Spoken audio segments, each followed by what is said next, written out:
Hi, Iris. Welcome to the Awaken Heart podcast. Thank you so much, Nancy. I'm so delighted to be here. I'm so delighted to have you here as well. And you're coming from halfway across the world, which is so incredibly crazy to me that we can just be here talking in real time and you're halfway across the world in Australia and it's a very early morning for you. Yeah. So thank you for being here. Oh, Thank you it's for such a being here. I see a pleasure. little light out your window. Is it Yes, starting to get light? Okay. the sun will be out in probably about half an hour. Yeah. Oh my goodness. Getting up before the light comes up. So thank you very much for being on in your early morning.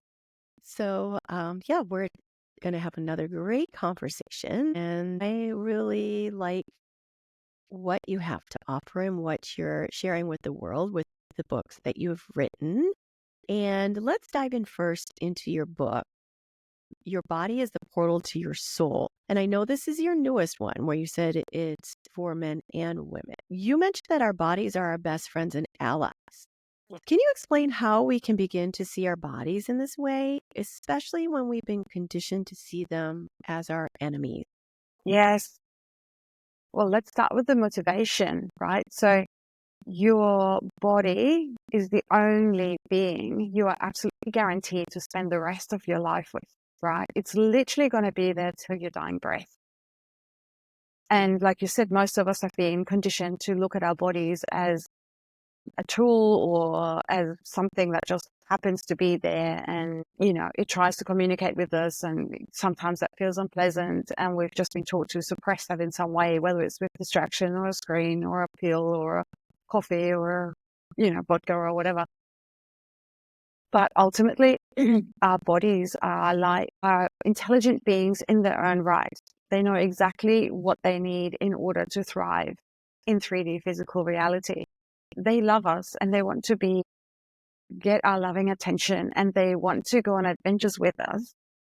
So the first step is really to look at your body differently. Like you said, for example, you can look at your body as a cherished pet. If you have a pet, you feed it the right foods, you give it plenty of beautiful water, you take it, make sure it has the right kind of exercise and play and a nice space to rest and lots of affection and sunlight and whatever else that particular type of pet might need. So if we treat our bodies in the same way as we treat our pets, our bodies are going to feel really good and feel loved and thrive. If you think about it, our bodies are not a single entity. They're actually 50 trillion different cells. So 50 trillion different individuals that are contained in your body are all working together in order to, make this body what it is. And each cell within the body, takes what it needs for its own life and, lets go of waste and does the thing that it needs to do, in order to make our bodies function and be healthy and happy and the glorious, incredible beings that they are. So if we could just shift our mindset a little bit, and, like the tagline in my book is, I don't know if I've told you about that. Your body has the answers, make it your best friend for life. Literally, if we can look at the signals that the body sends us as a request for care, then rather than as something that's inconvenient, then we can start having that conversation with the body, and then we can start feeling better in our bodies. And then life will, like our bodies will be a fun place to live, a pleasant place to live. There are other ways we can look at our bodies as well. Like, for example, we can look at it like a liquid crystal. Yeah. So our bodies are, depending on who you talk to, 2/3 to 99.9% water by molecular weight. Apparently it's 99.9% water. All of these, have you seen Masaru Emoto's work where he exposes water to different frequencies? Yes. And then takes photograph of the crystals. So if you have an exposure to water that says, I hate you, there aren't any crystals. If you have a nice frequency like gratitude or love or friendship or compassion or any of those beautiful types of energies, you get these incredible crystals within the water. Now, our bodies are electromagnetic beings. So in order to conduct the electricity properly, we need the beautiful hexagonal structures in our bodies. So if we think at our bodies, oh, I hate you, or you're ugly, or I don't like this bit, then you're going to actually disorganize all the water crystals in your body. Whereas if you talk to your body as, wow, I'm so grateful that I can see, or I'm so grateful that I can prepare this meal with my hands, or that I can pet my pet, or, that I can experience the sun on my skin. And you take pleasure in these things, then the crystals in your body are going to be hexagonal, and they're going to be conducting electricity really easily. And, the discomfort is going to be a lot less because of that. You can also look at your body as, I actually love this analogy. Like, I think of our bodies as the densest part of our energy field. So, I mean, not everybody's on board with this, but to me, we're a spiritual being, so an energetic being living in a physical body. But our bodies are made up of molecules that are made up of atoms. Atoms are made out of mostly space and tiny little packets of energy that ultimately are actually just energy and space as well. So the body is actually a frequency and energy. It's just really dense, yeah? The slower energy vibrates, the denser it gets, yeah? So matter is just really, really slow energy. So I think of our bodies as, if you have a glass of water and you put the water in the freezer, you're going to get a layer of ice on the top. And in the same way, our bodies are the slowest part of our energy field. Yeah. So once you look at the world as it's all just energy, you can look at things like habits or thoughts or behaviors or emotion as energy as well. And you can allow the energies of those things to move through your energy field rather than try to resist them, and then they get stuck in your energy field and potentially in your body as well. Does that make sense? Mm-hmm. Yeah. Mm-hmm. Um, Yeah. And go ahead. I was just going to say our bodies actually emit light. So this is not airy fairy. Yes. It's actually based on science. Yeah. Emitting light like auras, because I know I've seen plants lights around it when they just show, I'm like, oh my God, they've got like this like energy around a plant. We have it as well. Yeah. But, Yeah. yeah. And When you, I had heard some, go ahead. when you say somebody is bright, that's actually literally Mm-hmm. true. And you'll feel that yourself. Like if you are feeling bright, you're Mm-hmm. feeling expansive and you're taking up a beautiful space. Whereas if you're feeling dark or dim or depressed or something, everything contracts our Mm-hmm. bodies and also our energy fields.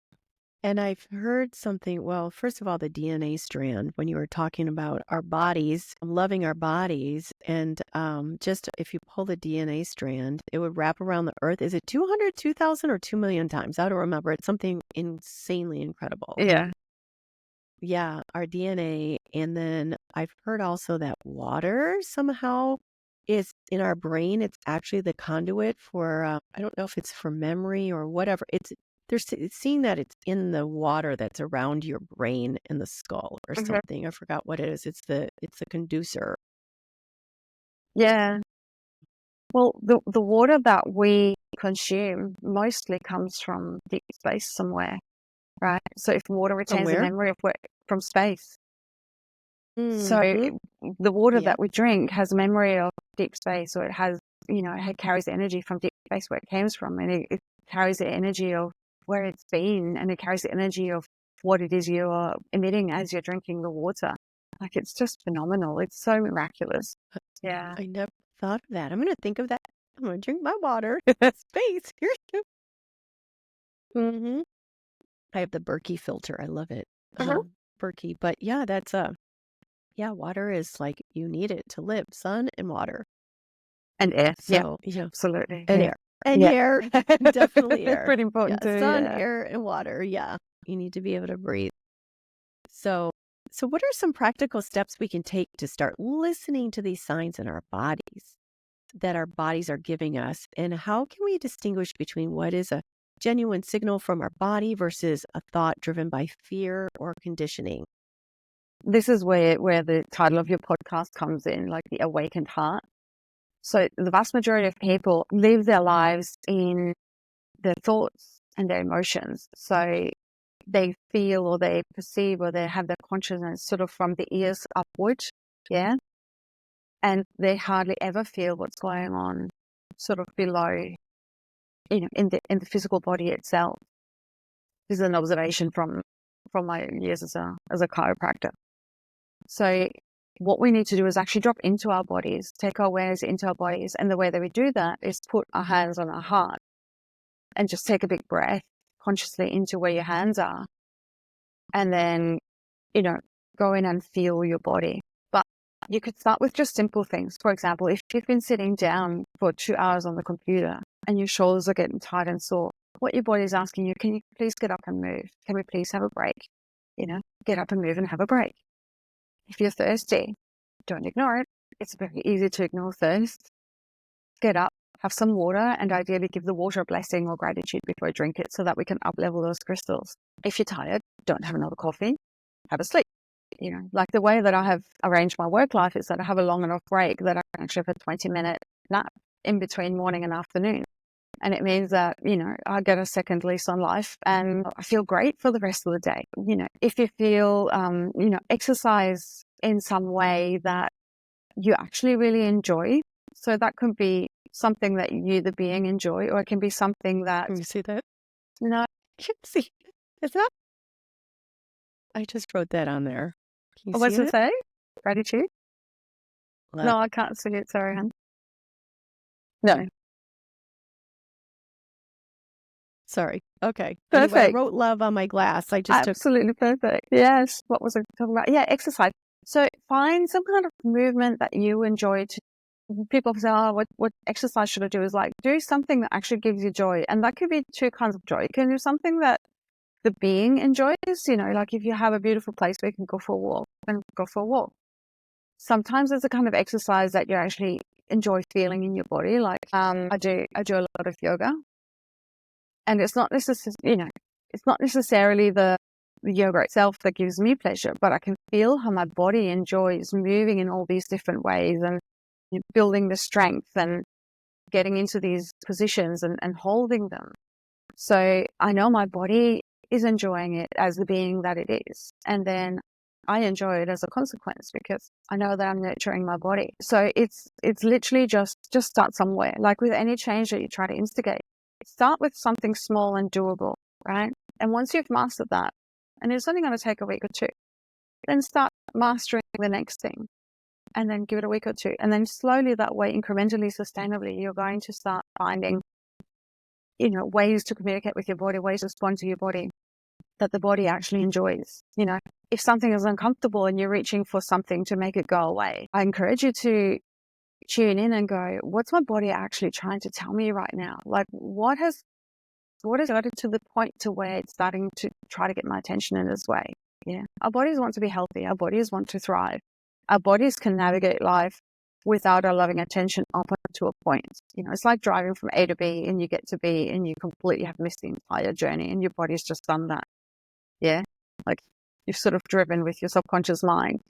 Bodies are the same way, like they know how to do stuff without you being present for it. But the thing is it can only go so far. There comes a point in time where something gets a bit tricky or, the body has been doing its own thing for too long. It's running out of resources and it needs a boost from you, So I would say just start creating change somewhere. It can even be as simple as, whatever your morning drink is, switch it up. If it's coffee, try a tea, try a herbal tea, try a glass of water, try an orange juice, try lemon water, try, and just notice how your body feels before and after each drink. And you might find that my body really likes this other drink, my body really likes some warm water first and then it likes a tea or, whatever it is. Be curious about this friendship that you can develop with this being that you're kind of stuck with for the rest of your life anyway. It's just a matter of changing perception a little bit and having a willingness to go, do I want to do what everybody else is doing? Which is kind of one of the words I hear a lot in my practice is, I'm getting old. And I always tell people off, right? Because it's not getting old. It's actually lack of maintenance. It's like decades of neglect, essentially, catching up with you. Mm-hmm. And people go, oh, well, that's normal. It's like, well, if it was normal, everybody else at your age would have the same thing. And that's clearly not the case, right? Mm-hmm. Some people are aging gracefully and with the movement intact and with the brains intact, like that doesn't just happen. That actually means that that person has taken really good care of the body along the way. So it's like with a tree, they say, oh, the best time to plant a tree was 30 years ago. Well, the second best time is right now. So just start where you're at and just start by noticing. And then, okay, so what are the things that I can try to do in order to alleviate this? So one of the first things is just drink some water. A lot of the time, our bodies are just craving water. And if you have been neglecting water, then the best way to drink water is actually by sips. Yeah. Because that way it goes into the cells a lot more readily, rather than gulping a whole thing and then you're peeing 30 minutes later. Mm. So maybe just start by having some water. If you get a headache, maybe just have some water. If you're feeling a bit tired, maybe just have some water.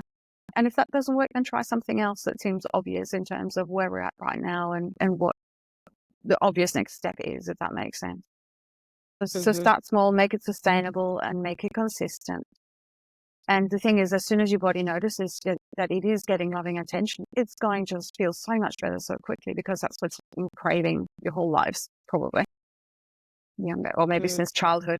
So, what do you say? Because so much of the world is about the external, it's about finding something outside of ourselves to make us feel good about ourselves and our body. And I like how you say it's the relationship we're always going to have with ourselves. Treat it as another entity like you would a pet.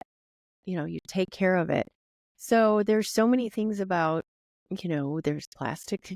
I've scrolled through the internet. I don't know if you know who on social media, what is her, I can't think of her name now, but she there's all these like influencers that are all like in like little outfits and beautiful. I'm like, really? They do that?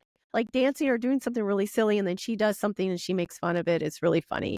But there's so much like, especially the young girls are seeing it all the time with social media, like this perfection, and they're getting injected at 19 years old before they even have any wrinkles. How can somebody move away from getting what they see, like what's being touted at them left and right through the advertising agency? You can just think about something that shows up on your phone. So, how can they cultivate something within themselves to not be, beholden to whatever the next greatest thing of beauty is? What I are some know things that someone can do? it breaks my heart, that stuff. Like it really does. And like, being young and beautiful isn't really all that hard, is it? Like it's just given to you at that point. I guess that switch is not going to come until it feels hollow. Like I think, okay, based on my experience in the start of life, I should talk about myself. I was looking for outside validation of my worth and what I was contributing. And then there comes a point in time where I realized, well, this is not sustainable. I can't be all things to all people. Most of the time, I even get wrong what they actually want from me, for starters. So there comes a point in time where you start turning inward. I'm sure you've experienced that too, where you turn inward and go, does this actually feel good? And the emphasis there is on feel. Does this feel good? Does it feel good in my body? Does it feel good in my emotions? Does it feel good in my mind? Does it feel good in my energy field? And if the answer is no, that's the time to go, okay, well, what does feel good? And I mean properly feel good, right? Like if people take drugs, they might think they feel good when they're on the drugs. But the point is, how do they feel when the drugs wear off? That's the body's response to how that went, Like waking up with a hangover is notoriously unpleasant. So that's the body response to the excess of the night before. So what you feel your body basically. And if we can turn inward and have this relationship with our bodies and our bodies start feeling good, then we're going to start feeling good as well as the beings who live in that body. And then we can get a sense of what does the being feel good with. Does that make any sense? Mm-hmm. Yeah. Yes. Yes. So it's all about dropping into that beautiful heart, right? Yes. Yes, and that takes me to where I usually ask this at the very beginning, just to what is your story and what led you to doing this kind of work and how did you find it? Yeah. So I've already mentioned a few things. So my history of countries is quite checkered. So I'm Danish originally, and in Denmark, I was a pretty normal little average kid, nothing spectacular in any way. But then my parents split up and my mother and I moved to Spain together. So I went from being a totally average little kid to being somebody who was super conspicuous, being blonde and blue-eyed and tall, right? And the older I get, the more, that was the case, obviously. And on the back of that, I got a lot of male attention. So I always felt unsafe. And what I've realized in my, after a few laps around the sun is that women are made responsible not just for how they think, how they dress, how they speak, how they move in the world. They're also made responsible for how other people react to that, right? So I always felt unsafe, especially because if you're, at the time, I think it's changed since, but at the time I felt like if you're a Spanish woman, it was known that you had some man protecting you, right? It was your father, your brother, your spouse, whatever. But me being so conspicuously foreign didn't, like I didn't have somebody who could walk next to me and keep me safe. So always felt unsafe, felt like I didn't really fit in my peer group at school, because I was really smart. And there was resentment around that. I felt, I'm not entirely sure that's actually true now that I'm catching up with them again and meeting them and going, wow, there's actually a lot of love here. But that's how I felt at the time, And I'm sure that most teenagers feel like they don't fit in some way, shape or form. So it's possibly just a matter of being a teenager, really. So I came out of my teenage years feeling super uncomfortable in my skin, not knowing my worth at all, feeling like I had to do and provide in order to have any worth. And then I went to Denmark for a year to study. Then I went to the UK to study chiropractic, finish chiropractic studies and work. And then I moved to Glasgow and worked there and was on my own. And all these emotions, feeling, beliefs that I had carried along the entire time came crashing into me because I had no distraction whatsoever. So that would have been a great time to sit with all that discomfort and go, okay, so what are you telling me? What are you telling me? It was telling me I wasn't loving myself, basically. I didn't know my own worth. But instead, I decided to marry a man from Australia and moved to Australia. So I left my continent, my, relatively within reach, easy reach family, my friends, my culture, my background, all of that stuff, and plonked myself in a country as far away as I could possibly go. Yeah. With nobody other than him, right? Mm-hmm. And as it turns out, he's a diagnosed psychopathic alcoholic. Oh, so gosh. that didn't go so well, right?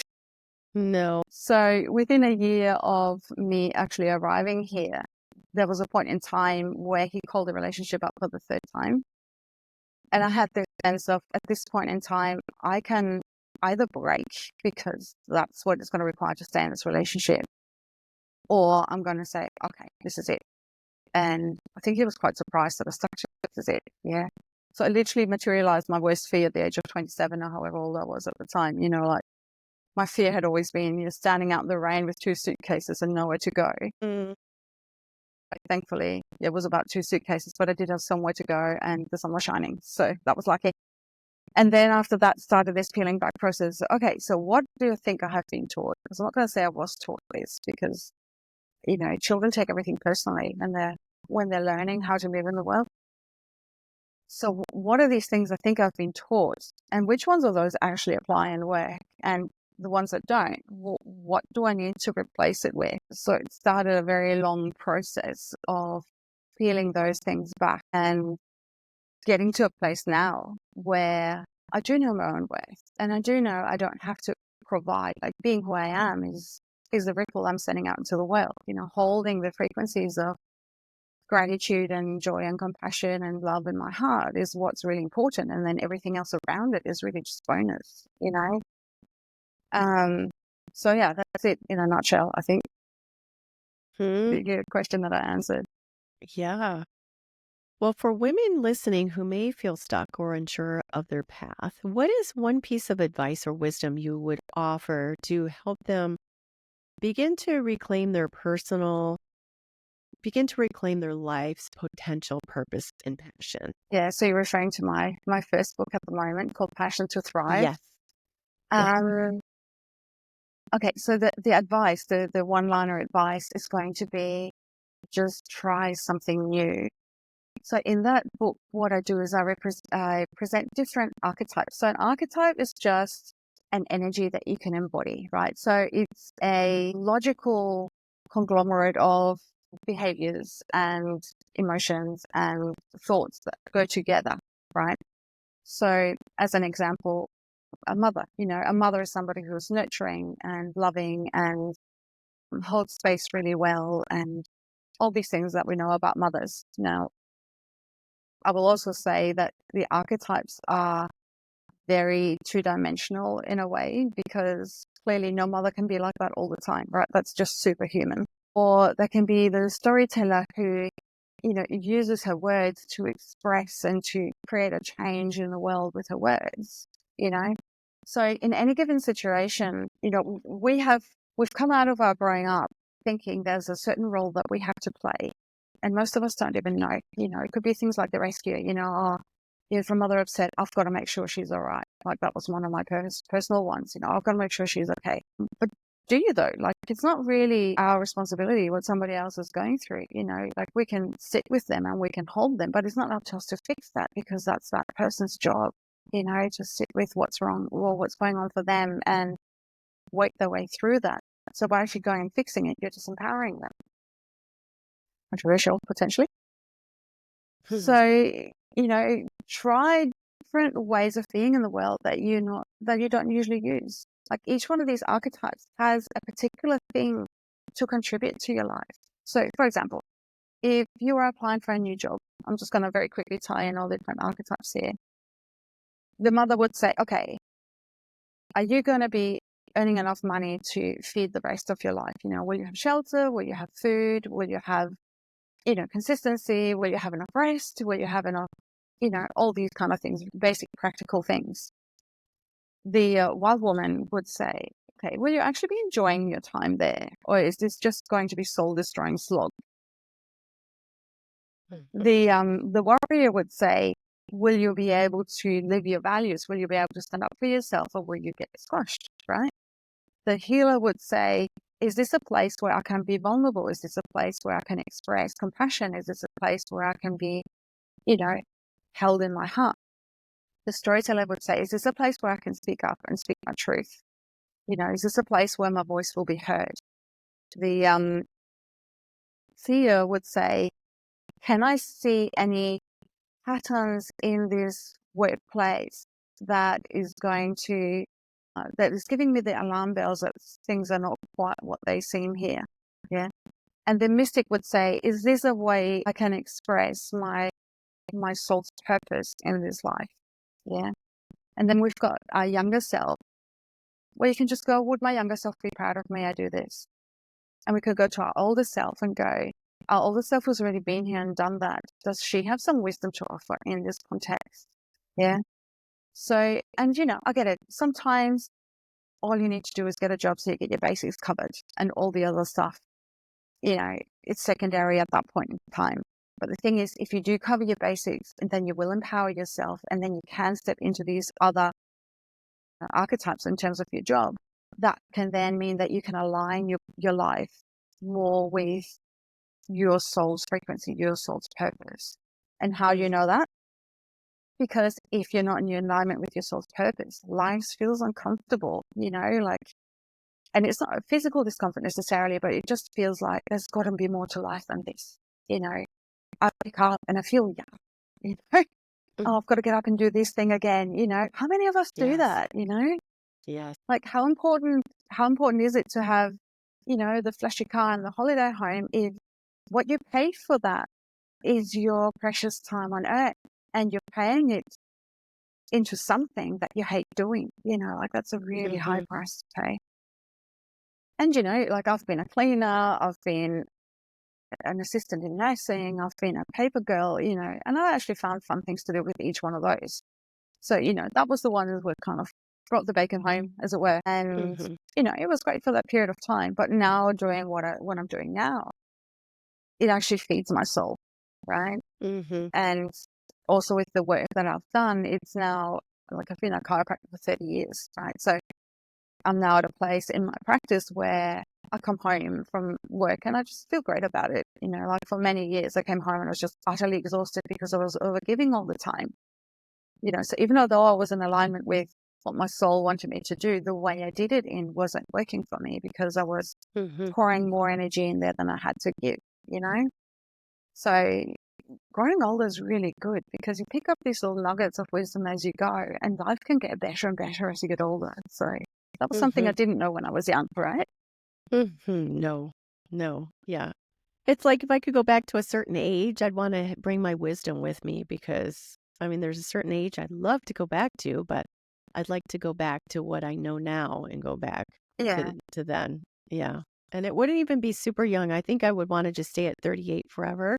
I really like that age. yeah. Yes. So, as far as like purpose, reclaiming purpose and power, what advice do you have for someone who feels disconnected from their purpose or power? Maybe they wake up every day or they're in a rut and feeling like, oh my gosh, how am I gonna, they just become disenchanted with life, either while it's been a long period of time, or maybe just a recent event that's had them feel disconnected. How can they begin the journey of reclaiming their purpose? So the first thing is you need to be prepared to sit with the uncomfortable stuff. In our cultures, we have been conditioned to always got to be happy, always got to be up, always got to be pretty, always got to be, la-di-da. And life's just not like that. Like sometimes life really kicks you in the guts and you lose someone or something, or there's some curveball and it just knocks you for a six, as we would say in Australia. That's not a good thing in that context, right? And the sane response in those circumstances is unpleasant emotion, whether it's anger or whether it's sadness or whether it's grief or whether it's, whatever it is. And we need to be prepared to allow that to be there. That's feedback to us about how we feel about this event that's just happened.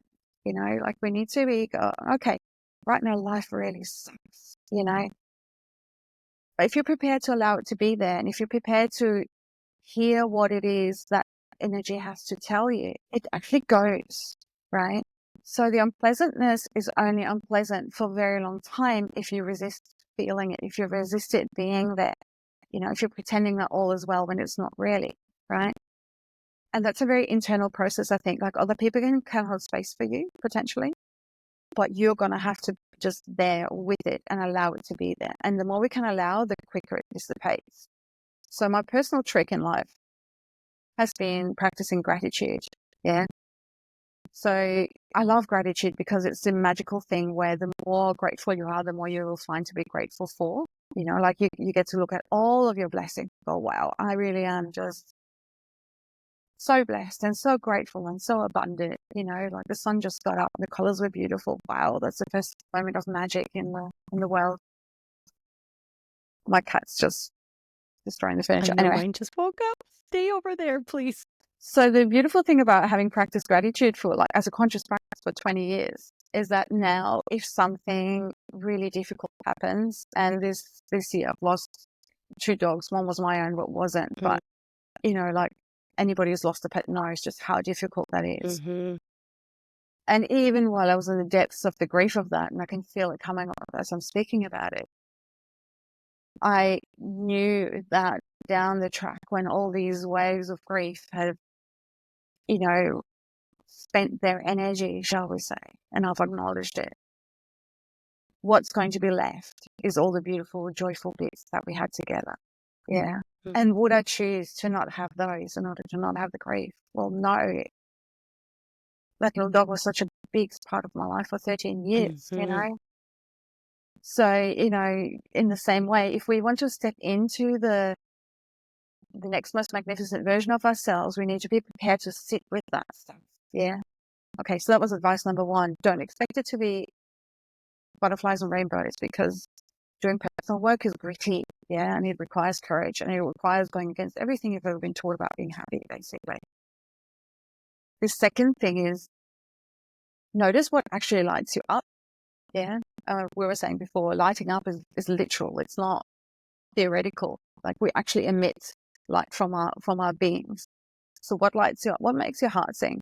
what is the thing that you do? And like 2 hours later, you go, oh my goodness, where did that time go? I didn't even notice it passing, you know? Mm-hmm. And it can be whatever your quirky little thing is, you know, like, is it baking a cake, or is it hanging out with your loved ones, with your friends, with your family? Is it, I'm a creative person. For me, it's all creative. Like, is it painting? Is it writing? Is it going for a walk or being in nature, meditating? Is it, and whatever it is, like, that's going to guide you into being, resting in your heart more. You know, what lights you up is what you came here to do. So you don't have to make it your job. You know, like, sometimes if it's your job, it can actually become a bit blah because you can't not do it. You have got choice in the matter. You know, for example, if you're a healer, right? You can go and be in a healing profession. Yeah.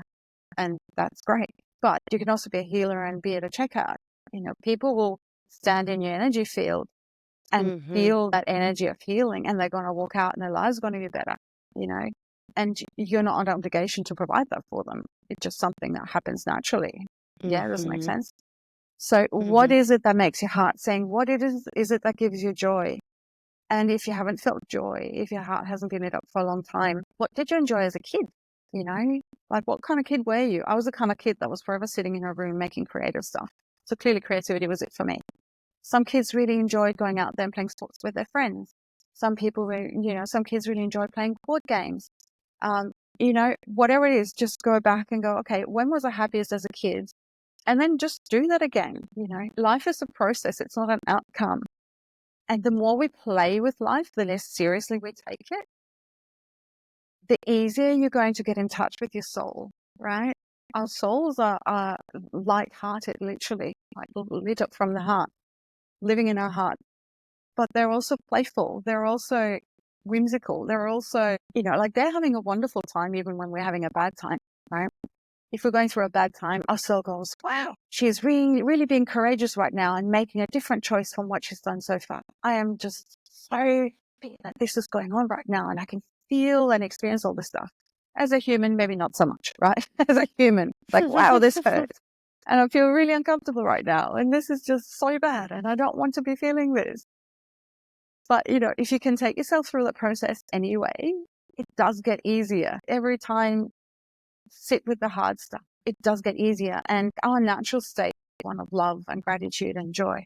So the more you peel through those layers of dense emotions and heavy energies and stuff that you've been carrying around since you were a kid, the lighter you're going to feel in your being, the easier it's going to be to feel your soul, the easier it's going to be to align with what your heart is desiring, which is ultimately what we're here to do, right? Or to be, rather. You know, that just reminded me of something that I've been using as a mantra because I'm going through some things myself personally. And it's just so much waking up at 3 a.m, not be able to go back to sleep. But I've been using this one. God, what are you calling me towards? Dissolve this fear and help me to cultivate courage. So I've been using that one a lot, and it's really helped me a lot. And also I am open to receiving assistance and guidance from my spirit guides. And thank you for showing me that this issue is already solved. So it's helping. Because it is. On my YouTube channel, I have a meditation where we go and meet all the wiser self. So I actually Mm-hmm. encourage you to do a process like that, because they have already, like, time doesn't really exist, right? So the part of us that's already been through all of this and got all the wisdom from it is already in existence, and we can call on that, right? We can actually connect with that part and find out what these gifts are and take them. And we might not be able to articulate that at the time, but we can get the energy of it, and that's going to make it easier. Like, I know for a fact that back in the day when things were at their hardest, the older version of me was sending back energy and information and gifts and wisdom because I felt it at the time, and down the track I was there doing that. Yeah. So you can actually create benefits for your younger self energetically. There are molecules or bits of energy that travel backwards in time, right? Like, this is not weird and unscientific for anybody who's really into science, which I'm not really. Anyway, yeah. So call on your future self and just call in those gifts. I really love the trust thing. You know, this is already solved and I know it. Like, trust for me has been really hard because I felt very much on my own when I was younger. But this year I set the intention of trust. And if I start getting anxious about something, I literally remind myself, just remember trust. And it is uncanny how every single time I get to where I need to be on time, and it's perfectly fine. Instead of the anxious me who Mhm. kind of gets anywhere 10 minutes early, right? Like Mm. the timing is always perfect. And the other thing is that I love about your little mantra there is, we have been taught that, I don't need anybody, right? I'm an island. I Mhm. can do everything myself. But humans aren't actually aren't solitary beings. They're communal beings. So, we've been taught that we are these, rugged individuals who can do everything and be everything that we need for ourselves. But that's actually not how human beings roll. Human beings are communal beings, and it feels good to help another person, right? Like when you can help somebody else, your day lights up. And for you, it might be something really small, Mhm. and for that person, it might be something really big. But the point is, helping each other is a really nurturing thing for ourselves, but also for the person that's being helped, right? Mhm. So, can we call on the people that, we would, we desire to be, I don't want to say need, because ultimately what we need is an energy. We don't necessarily need that from a particular person, but can we ask for assistance from somebody who knows how to do that? Yeah. And then actually receive that assistance. And sometimes it's just somebody to vent to, right? Somebody is somebody to troubleshoot with. Find somebody who does what you need to be doing really well. And then you can, have them role model for you what it is that, you know, how they would navigate something like that. So let's not be these rugged islands. The reason why the human race is so successful is because of grandmothers, right? Like the grandmothers help mums and bubs get into life. And Mhm. that's where the glue happens between humans. We're not that different from each other. We all want to be loved. We all want to be Mhm. nurtured. We all want to be feeling included. We all want to experience joy and laughter and love and community. Everything else is secondary beyond that. One of my earlier guests, she works a lot with angels. She had one of her child passed when she was 4 years old, and she gave her this beautiful gift as an angel. And she does incredible things. But one of them are these angel cards, and it has the story on the angel card, and it has a coin or something. A flip over the coin, and it has a message on there. So you can order like 10 of them, and she gave me some of them, and you hand them out to people. And can you imagine someone touching your life with like, oh, I thought you should have this. I've given out 2 already, and it feels so wonderful because you never know what it's going to do for them in the moment of life, what they're going through. So it's a gift from the angels, and and then they pay it forward. Something happens with them, and they remember that. So I think that's a really beautiful thing. Just a few more questions before we go. I did Okay. want to ask real quick about your chiropractic and applied kinesiology, and how do these practices as a chiropractor and applied kinesiologist intersect with your teachings on embodiment and soul alignment? Okay. So applied kinesiology, if you don't know, is a technique where we use muscle testing. Mm. Basically find out what it is that's going on for the body and what the body needs to address that. And by doing that, you have access to all the different realms, the kind of physical, mechanical. So like, for example, I would use applied kinesiology to find out where the spine is not working properly and what I need to do to, restore that function. You can also use it in the emotional realm, and you can also use it to find out if there's something like a supplement that the body needs, for example, something like that. So in chiropractic, we look at the body as having these triple needs: structural, emotional, and biochemical balance and health, basically. And when you have those three sorted, then it's much easier to be a spiritual being, right? Because the body's feeling comfortable. So we can use muscle testing to find out and tease out what is it that the body needs most right now to heal. So I've been a chiropractor for 30 years, and I've used applied kinesiology for 20, and it's just such a beautiful tool to use. The embodiment thing has sort of been happening gradually because I've observed a lot of people in the 30 years I've been doing this now. And I could see some common themes, and I can see Like sometimes I get a person coming in and they look a particular way, and then they come in the next time and I almost don't recognize them because they've changed so much, right? And that's clearly not physical change, just an energetic change. And that's what makes my day as a chiropractor, right? Like, wow, this person's gone from, you know, down in the dumps to thriving in one visit. You know, that's pretty awesome. Mhm. Doesn't happen, you know, on a daily basis, but it's, you know, it usually happens over a series. Anyway, so it doesn't really matter. But anyway, I'm really good at observing patterns and listening to what people say. And that's how and, you know, based on my own experience as well, of course, you know, like when I was a teenager, I was living from my eyes and ears up, you know, and everything else didn't get a look in at all. You know, I wasn't enjoying joy in life at all. You Mhm. know, I was faking it because I didn't know how to access joy in my own self and my own being.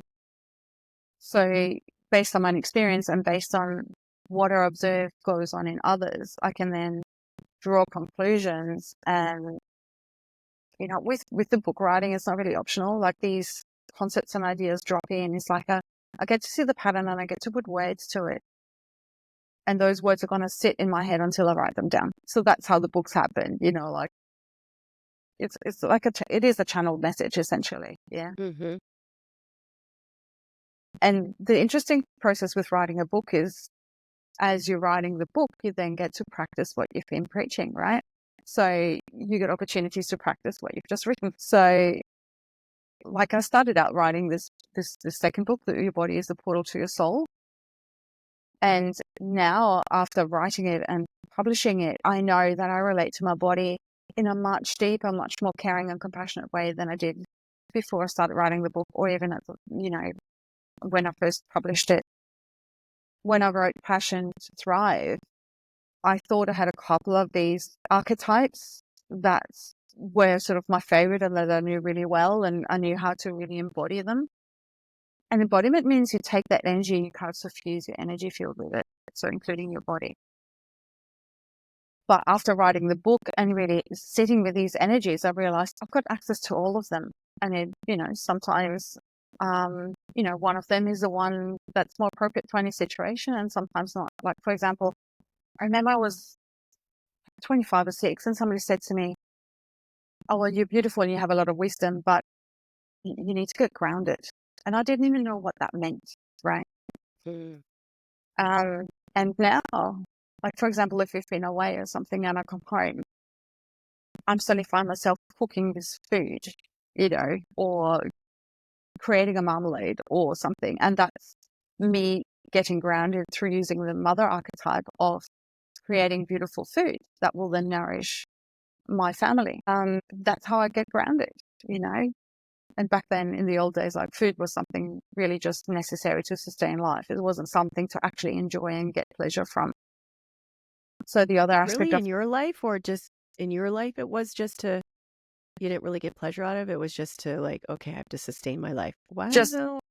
just something to get over and done with so I could get on with the real Wow. business of, you know, what I was here to do. Mhm. So my own journey's been pretty radical in that way. Mhm. Now, like the whole enlightenment through embodiment is we're actually here to really suck all the juice out of life that's available. You know, enjoy the beautiful food, enjoy hanging out with your friends and your family, enjoy nature, enjoy beautiful artworks, you know, like go to the theater or sing and dance and be really present for your life. That's what it comes down to. Yeah. Most of us aren't. That's what it's all the conversation's about. Be really Mm. present for your life, experience it consciously, because then you can make choices consciously about what you want to do. Like if we live from our eyes up or from our ears up and we get triggered, we will often fly off into an emotion or into a thought or into a behavior that we Mhm. always have. But it's not usually the most conducive towards living the kind of life that we want to lead, which is one of love, joy, relaxation, pleasure. So if we can observe ourselves getting triggered and go, oh, okay, I can see what's happening for me right now. And we can take a breath and we can go, okay, is flying off the handle the most conducive thing right now? And sometimes it is and can be really fun, actually. It can be really, you know, empowering and diffusing. But most of the time it's not, right? What's the response that's going to give you the long-term consequence that I'm looking for here, right? while still acknowledging that all these emotions are going on. And it can be a real conglomerate of emotions. Like, we were talking about grief before, like with the grief, there's this intense sadness and this intense loss and this intense, missing the being. On the other hand, there's also this incredible love and incredible gratitude and incredible joy of all the things that you've shared together. And, being asked to hold both at the same time is really difficult. But ultimately, the more we can do that, the more we can be at ease in our own hearts. It's almost like the more unpleasant stuff you're willing to feel, the more good stuff you're going to get. Mm-hmm. Like when I talk of people who Mm-hmm. are on antidepressants, they'll say, or that have come off antidepressants, they say, yeah, it took the bad stuff away, but it also took all the good stuff away. And you just walk around with this Mm-hmm. numb kind of space. And it's, antidepressant might be necessary for people for a period of time, but that would not be how Yeah. I would want to live my entire life, Yeah. basically. Fuzzy. Well, this has been a great conversation. There was a follow-up question I was just going to ask, and I just went up my.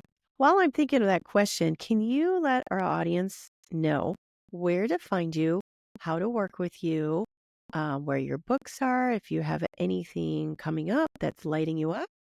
Yes. So I've got a website. It's just my name, IrisAngellys.com. And that's the kind of one place where everything else is linked to. So you can find my blogs on there and you can find my YouTube channel. Like I said, I love my YouTube channel. It's got a lot of really beautiful stuff on it. I'm also on Facebook, called Passion to Thrive. What was the other thing? Oh yeah, how to work with me. So I run workshops and they can be attended either in person or on Zoom.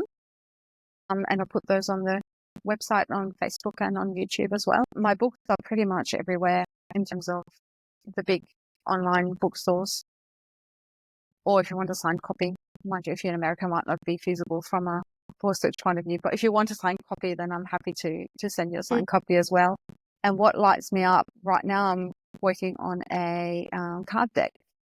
So, and it's about how to align ourselves with the soul. So what are the frequencies and also some of the strategies that we can use to align ourselves with our soul. And it's going to have my own artwork in it.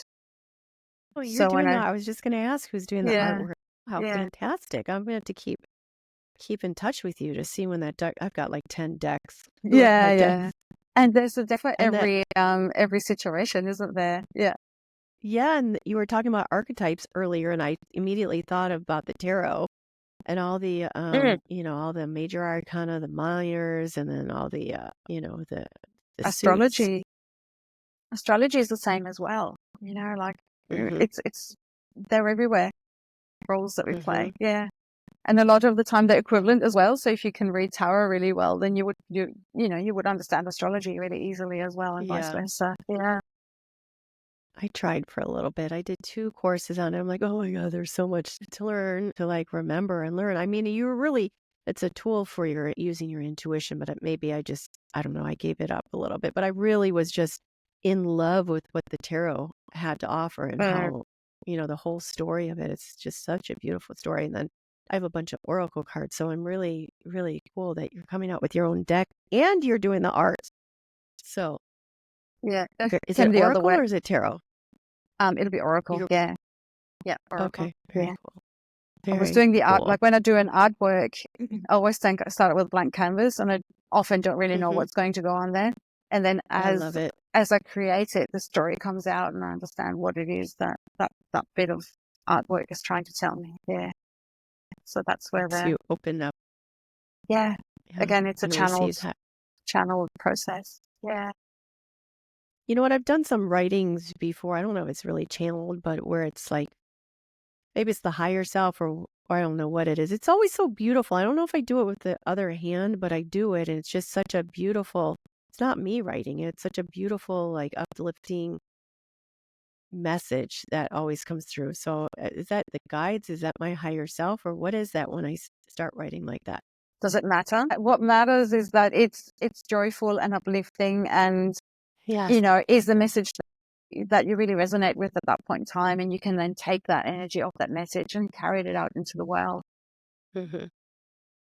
personally, like, I have talked to my guides and angels as well, but I'm not that adept at, picking them.